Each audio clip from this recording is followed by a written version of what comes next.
Hello guys, आज आपका फिर correct form of the verb में दोबारा स्वागत है। हम आज पढ़ेंगे वहाँ जिन नियमों को हम कल छोड़ गए थे, टाइम एडवर्ब। जैसा कि आप कल भी समझ पाए, यहाँ टाइम एडवर्ब क्या है? वे शब्द जो समय का बोध कराते हैं। जैसे कि यहाँ आपके सामने नियम नंबर 5 में यदि वाक्य में now, at present, eight this time, at this moment, today, these days आदि शब्द आए तो रिक्त स्थान में हम इजेमार प्लस V1 प्लस ING का प्रयोग करते हैं। कुछ कर्ता, जैसे हम जानते हैं, कर्ता ही, सी, इट या नेम सिंगुलर होने पर हम उनके साथ इज का प्रयोग करते हैं। कर्ता अकेला केवल आई ऐसा है जिसके लिए एकमात्र सहायक क्रिया एम होती है, जबकि प्लूरल वी, यू, दे या प्लूरल नाउन होने पर हम उनके संग सहायक क्रिया आर का प्रयोग करते हैं। हम समझ पा रहे हैं एक उदाहरण से। Ramesh Khalistan work in A company these days. हम देख पाते हैं रमेश वर्क मानी कार्य करना, इन ए कंपनी एक कंपनी में, दीज डेज इन दिनों, रमेश इन दिनों एक कंपनी में कार्य कर रहा है। हमने देखा हमारे पास टाइम एडवर्ब दिया गया है दीज डेज, इसलिए रमेश के भाव में एक वचन सिंगुलर होने नाम के भाव में इस सहायक क्रिया का प्रयोग वर्क में वहाँ ING का प्रयोग करते हैं। तो इज वर्किंग कि Ramesh is working in A company these days. जैसे कि बात करें टुडे इट खालिस्तान रेन, तो हम देखते हैं टुडे शब्द के भाव में हमें यहाँ इजेमार प्लस V1 प्लस ING का प्रयोग करना है। टुडे शब्द टाइम एडवर्ब है जो present continuous is am are plus V1 plus ING को दर्शाता है। तो इट के भाव में यहाँ सहायक क्रिया इज और रेन V1 दी गई है, हमें इसमें ING जोड़नी है। इसी तरह हम बात करें जैसे कि I Khalistan English at this time. I मैं एट दिस टाइम इस समय पर, यस टाइम एडवर्ब है, इस समय पर इंग्लिश अंग्रेजी, टीच पढ़ाना, मैं इस समय पर अंग्रेजी पढ़ा रहा हूं। तो यहां पर हम कहते हैं एट दिस टाइम जो टाइम एडवर्ब है वहां इजेमार प्लस V1 प्लस ING रिक्त स्थान में प्रयुक्त होती है। आई के संग एम, टीच और टीच के संग ING, और I am teaching English at this time. हम बात करें कि यहाँ नियम नंबर 6 में वो भी इसी से रिलेटेड है कि यदि वाक्य में लुक या लिसन, यदि वाक्य में लुक या लिसन से वाक्य प्रारंभ हो या ये वाक्य के प्रारंभ में आए तो रिक्त स्थान में is, am, is am are plus V1 plus ING का प्रयोग करते हैं। हम कहना चाह रहे हैं ये वहाँ वो शब्द हैं जो वाक्य के प्रारंभ में आते हैं लेकिन वहाँ अपनी एक अलग पहचान दिखाते हैं। जैसे कि यहाँ दिया गया है look the peacock dance in A garden. हम देख पा रहे हैं यहाँ लुक विस्मयादि बोधक चिन्ह दिया गया है। लुक मानी देखो, अटेंशन करने के लिए, आपको आकर्षित करते हुए, the peacock Khalistan dance in A garden.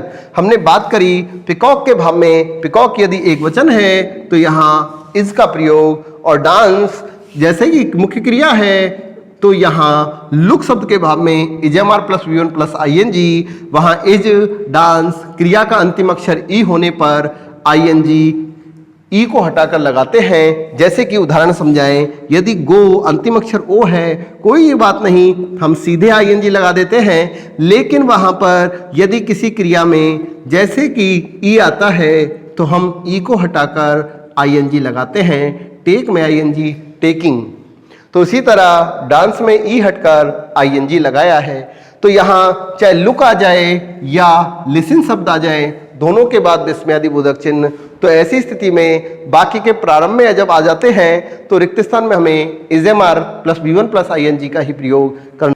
देखिए आप यहां देख पा रहे हैं नियम नंबर 7, यदि वाक्य के प्रारंभ में रिक्त स्थान आए, कि वाक्य में शुरू में यदि रिक्त स्थान आ जाए और बाद में यदि सहायक क्रिया या मुख्य क्रिया दी गई हो तो रिक्त स्थान में हम V1 प्लस ing का प्रयोग करते हैं। जैसे कि आपको एक दिया जा रहा है उदाहरण, यहां इसमें हम पढ़ते हैं dig a well is a hard work.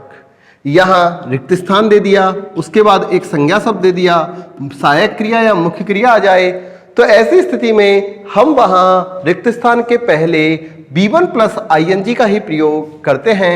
V1 हमें प्रारंभ में दी जाती है कोष्टक में या पीछे, और उसमें हमें ing जोड़कर एक नाउन, एक जिरेंड, एक संज्ञा शब्द का बोध कराना है। तो यहाँ डिग क्रिया में ing जुड़ी और ये हो गया डिगिंग। देखिए किस प्रकार से आप देख रहे हैं, हमने यहाँ डबल जी किया कि यदि जब मुख्य क्रिया दी जाती है सबसे पहले आप उसका हिंदी उच्चारण करें।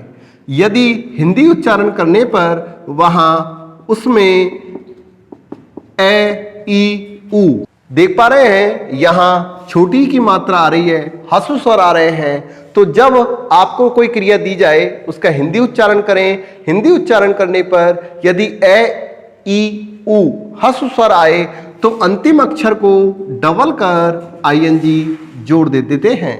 यदि ए ई उ के अलावा दीर्घ स्वर आते तो हम सीधे ही ing लगा देते। जैसे कि बात करें प्ले, यहां हम बात करें प्ले, देखिए अंतिम अक्षर व्यंजन, उससे पहले एक स्वर, तो ऐसी स्थिति में यहां पर भी वही कंडीशन थी। तो हमने यहां देखा एक ही मात्रा आ रही है, एक ही मात्रा ए एडी ह्रस्व स्वर की बजाय वो दीर्घ है, तो हमने इसमें सीधे ही ing जोड़ दिया। तो हम इस बात को ध्यान रखें कि मुख्य क्रियाओं को भी भरना हमें आना चाहिए। तो डिग में ing जुड़ी, डिगिंग ए बेल, एक कुआं खोदना इज ए हार्ड वर्क, वह काफी कठिन कार्य होता है।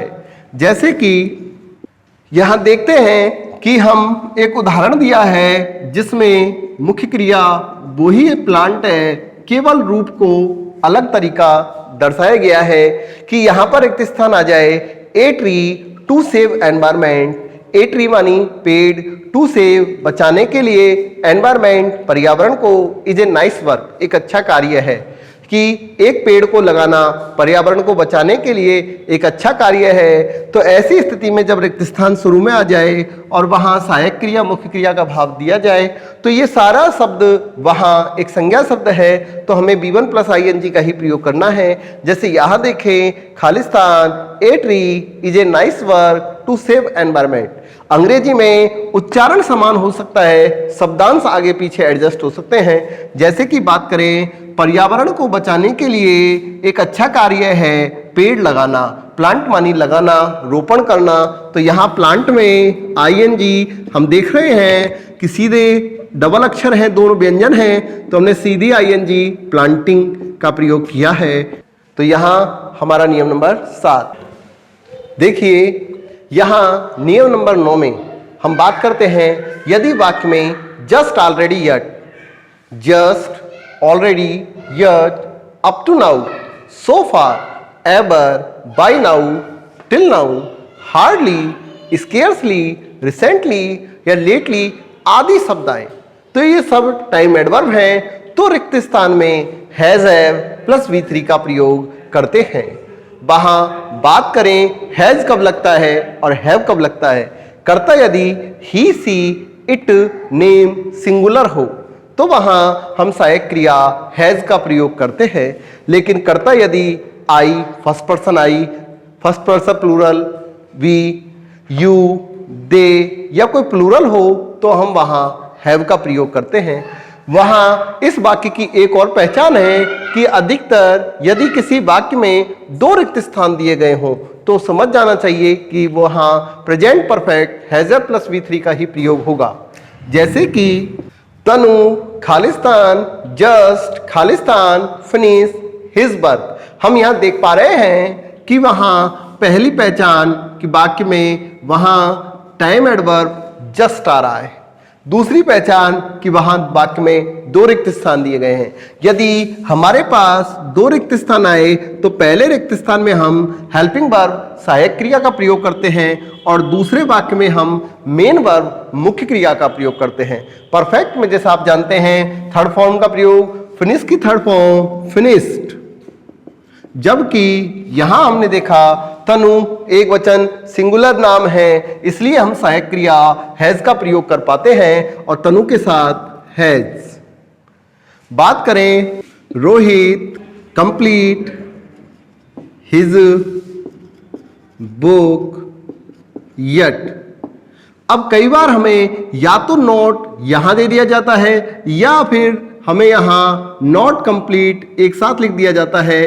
तो नॉट कंप्लीट नकारात्मक भाव दर्शाता है कि जस्ट और ऑलरेडी तो साधारण वाक्य के भाव में आते हैं, लेकिन एक यट ऐसा है जो नकारात्मक प्रश्नवाचक या प्रश्नवाचक नकारात्मक के भाव में आता है। तो हम बात करें यट की। अब यट यहां आ रहा है तो हमें नकारात्मक रूप दिया गया है नॉट, जिससे कि ये महसूस होता है कि हमें यहां सहायक क्रिया के साथ नॉट लगाना है। ये दो रिक्त स्थान आते तो हम एक में सहायक क्रिया और नॉट, दूसरे में मुख्य क्रिया का प्रयोग करते। एक ही आया है तो हम यहां पर एक वचन रोहित के भाव में हैज सहायक क्रिया के साथ नॉट और कंप्लीट की थर्ड फॉर्म कंप्लीटेड का प्रयोग करते हैं। पेपर में हमें नकारात्मक का भाव आने पर वहां शब्दांश दिए जाते हैं कि हमें नकारात्मक बनाना है और इसकी पहचान अधिकतर वहां नॉट के साथ दी जाती है, चाहे वो मुख्य क्रिया के साथ दिया जाए या रिक्त स्थान में भरकर दे दिया जाता है। हम देख रहे हैं यहां अपने अगले नियम में कि यदि वाक्य में सिंस या फॉर या ऑल के साथ वहां समय सूचक शब्द दे दिए जाए, टाइम दे दिया जाए, जैसा कि हम सभी जानते हैं सिंस वहां निश्चित समय का बोध कराता है, वहां फॉर अनिश्चित समय का बोध कराता है, जबकि ऑल वहां सभी समय का बोध करा देता है। जैसे कि आपने कई बार देखा होगा अस्पतालों में, फैक्ट्रियों में या वहां एसटीडी बूथों पर वहां कहा जाता है ये सेवा 24 घंटे अर्थात all the time, all 24 hours available है। तो यहाँ ऑल शब्द का प्रयोग किया जाता है जहां सभी सारा समय, एक दिन में आप जानते हैं 24 घंटे होते हैं, तो वहां ऑल सारा पूर्ण समय दर्शाने के लिए ऑल का, जबकि निश्चित के भाव में वहां सिंस का और अनिश्चित के भाव में फोर का। बात करें हम सिंस या फोर की, जैसे कि हम बात करें सिंस वहां निश्चित शब्दों के भाव में लगता है या फोर वहां निश्चित शब्दों के भाव में लगता है। जैसे कि हम किसी एक को पहले पढ़ते हैं, दोनों का अर्थ वहां से होता है। हम बात करें फोर के लिए हम एक शब्द कहते हैं घड़ी। घड़ी का मतलब हमारी घड़ी में कितनी सुइयां होती हैं? 3।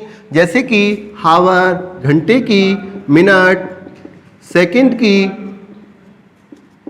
तो वहां इनके भाव में यदि एक से ज्यादा होते ही एस, हावर में भी एक से ज्यादा होते ही एस, घंटे मिनट सेकंड की। अर्थात अगर कभी हमें पेपर में वहां घंटे मिनट सेकंड का भाव दिया गया हो तो वहां हम फोर के साथ इनको पाते हैं। यदि घड़ी के साथ साथ हम बात करें कैलेंडर, अर्थात कहने का तात्पर्य है दिन से बड़े सप्ताह, सप्ताह को मिलाकर महीने और 12 महीनों को मिलाकर साल।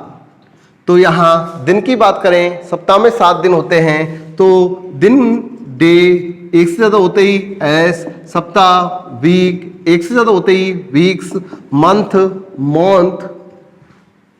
एक से ज्यादा होते ही एस, साल ईयर। इसी तरह बीता हुआ कल यस्टरडे आदि शब्द वहां ये अनिश्चित शब्द को दर्शाते हैं। तो घड़ी, कैलेंडर, बीता हुआ कल इत्यादि शब्द जो भी बचे कई है तो वहां ये अनिश्चितता का भाव दर्शाते हैं और अनिश्चितता के भाव में हम वहां अनिश्चित समय के बोध में हम फोर का प्रयोग। तो हम यहाँ समझ रहे हैं कि हमें सिंस या फोर के बाद कौन कौन से शब्द कैसे कैसे प्राप्त होंगे। बात करें हम सिंस की बात करें, जैसे कि हम कहें बार, सप्ताह में बार 7 ही होते हैं, सोमवार, मंगल, बुध, बृहस्पति, शुक्र, शनि या रवि। तो इस तरह से सप्ताह में 7 बार होते हैं, कोई सा भी बार ले लीजिए, एक निश्चित है। तो इसलिए बजे, जैसे कि एक घड़ी में आपने कभी दीवार घड़ी के बारे में सुना हो, जैसे क्लॉक में वहाँ 12 होते हैं। इसी तरह हम ये भी जानते हैं दीवार पे जो टंगती है उसे हम क्लॉक कहते हैं, जबकि कलाई में बांधने वाली को हम रिस्ट वॉच कहते हैं, कलाई घड़ी। तो ये क्लॉक है वो 3 पर, और मिनट की सुई जो बड़ी होती है वो 12 को शो करती है। एक निश्चित समय की सुइयां निश्चित कोण बनाकर निश्चित तरीके से दर्शाई जाती हैं, इसलिए ओ क्लॉक बजे को हम इंग्लिश में कहते हैं, जैसे कि 4 o'clock 4 बजे, 3 बजे। तो यहाँ 4 बजते ही यहाँ हमारी सुई घंटे की 4 पर, जबकि मिनट की सुई 12 पर चली जाती है। तो इस तरह से हम एक निश्चित भाव के लिए बजे का प्रयोग करते हैं। 12 बजे तारीख, आप सभी जानते हैं कि साल में 365 दिन होते हैं। दिन तो 365 होते हैं, लेकिन प्रत्येक तारीख एक निश्चित उसमें होती है। जैसे आज की बात करें हम, आज है 22 जून। तो आप जानते हैं 22 जून साल में एक बार आता है। 12 बजे तारीख सन 2020 वर्तमान है।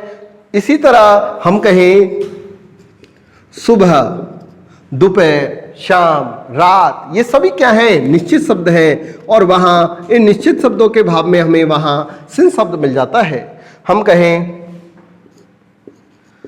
आदमी, जन्म, मरण।